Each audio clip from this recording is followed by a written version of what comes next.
ಯಾಕೆ ನೀವು ಕೂಸುಗಳಾಗಿದ್ದೀರಾ? ನಿಮಗೆ ಅನ್ನ ತಿನ್ಸಿಲ್ಲ, ನಿಮಗೆ ಹಾಳೇ ಕುಡಿಸಿದ್ರಿ. ಕೆಲವರು ನೋಡ್ರಿ, ಇವತ್ತುವರೆಗೂ ಎಷ್ಟು ಮೋಸ ಗೊತ್ತಾ? ಬೇರೆ ಪಾಸ್ಟರ್ ಬಂದು ನಿಮ್ಮ ಮನೇಲಿ ಮಾತಾಡ್ಬಿಟ್ರೆ ಬೇಕಾದ್ರೆ ನೀವು ಮೋಸ ಆಗ್ಬಿಡ್ತೀರಾ. ನೀವ್ ಯಾರು? ಮಕ್ಕಳು. ಈ ಚಿಕ್ಕ ಮಕ್ಕಳು ನೋಡ್ರಿ, ಚಾಕ್ಲೇಟ್ ಕೊಟ್ಬಿಟ್ರೆ ಅವ್ರ ಹಿಂದೆ ಹೋಗ್ಬಿಡ್ತಾರೆ.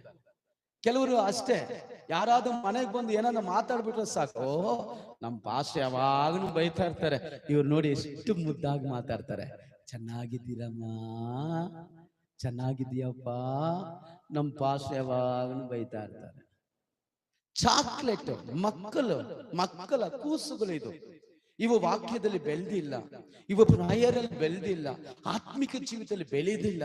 ಅದಕ್ಕೆ ದೇವರು ಹೇಳ್ತಾ ಇದ್ದಾರೆ, ಒಳ್ಳೆಯದನ್ನು ತಿಳಿದು ಮಾಡದೇ ಇರುವವನು ಪಾಪಕ್ಕೊಳಗಾಗಿದ್ದಾನೆ. ಪಾಪಕ್ಕೊಳಗಾಗ್ತಾ ಇದೀವಿ. ಇನ್ನೊಂದು ವಾಕ್ಯ ನೋಡ್ರಿ,